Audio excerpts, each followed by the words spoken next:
Você já sentiu o peito apertar?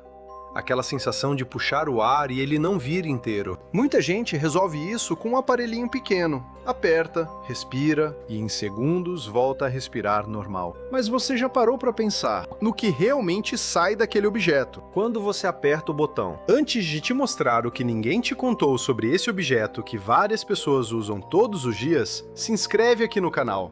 A gente vai atrás justamente do que ninguém para explicar. E essa aqui é uma das histórias mais bonitas que eu já contei. No começo do século XX, um escritor chamado Marcel Proust vivia trancado dentro de um quarto revestido de cortiça. Ele tinha asma grave desde criança.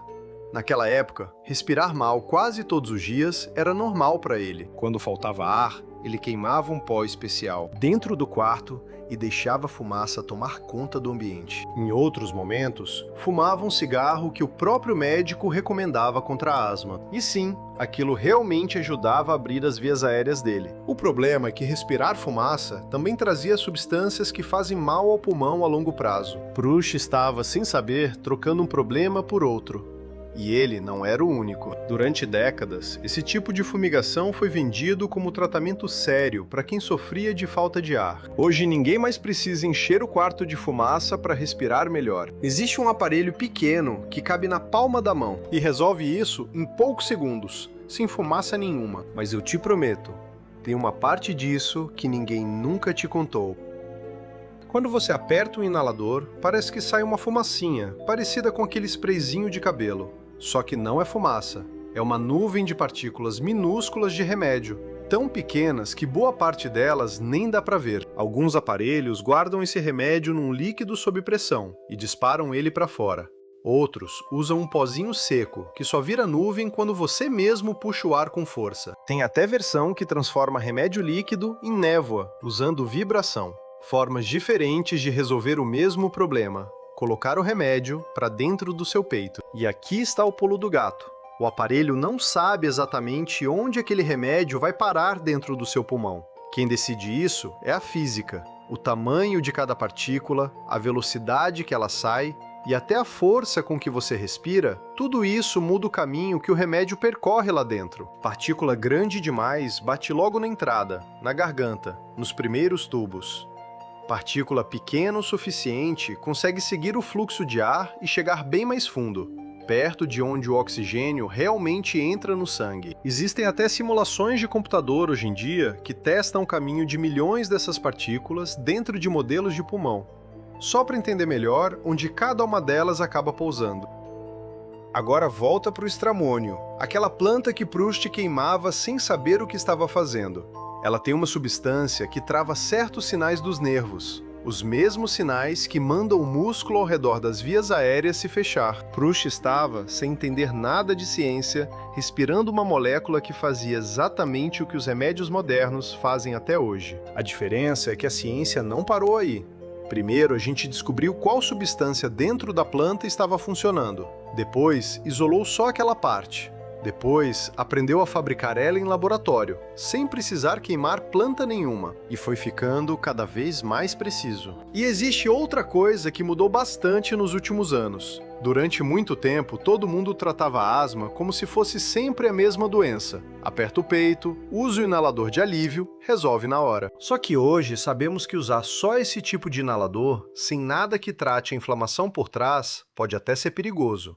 Você sente que respira melhor, mas o motivo que fechou suas vias aéreas continua lá, esperando o próximo ataque. E hoje a medicina descobriu algo ainda mais surpreendente.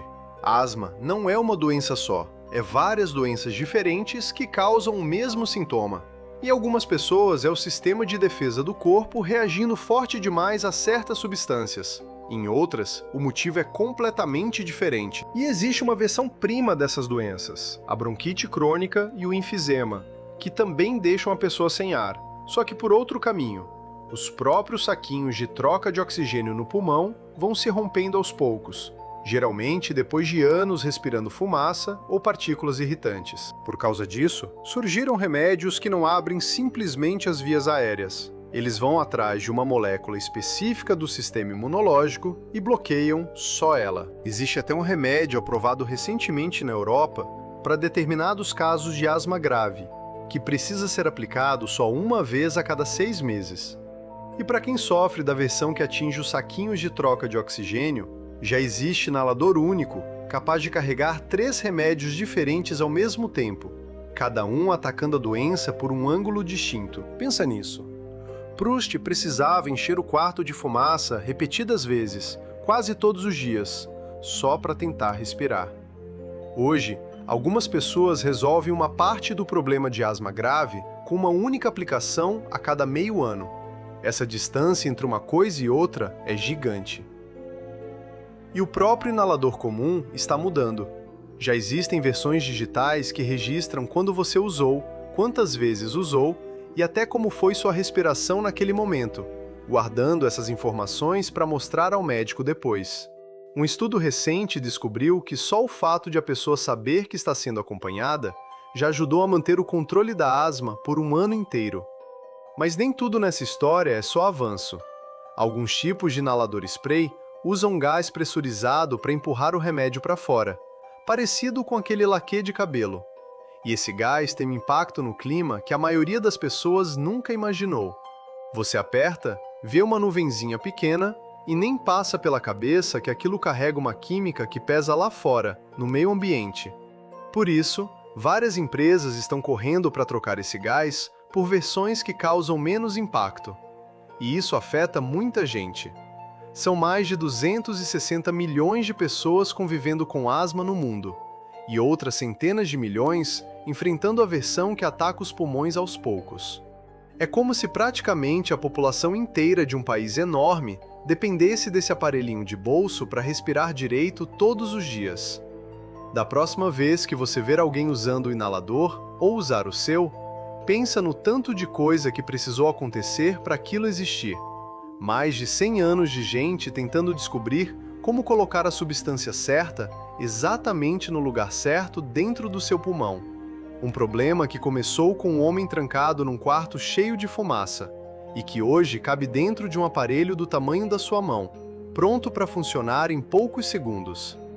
Se você chegou até aqui, já deve imaginar que a gente adora contar esse tipo de história. Se inscreve no canal, ativa o sininho e vem descobrir com a gente o que está escondido por trás das coisas mais comuns do seu dia a dia. O óbvio só parece óbvio, até você entender que aquela nuvenzinha que sai do seu inalador não é fumaça. É um exército de partículas calculadas para chegar exatamente onde o seu pulmão está pedindo socorro.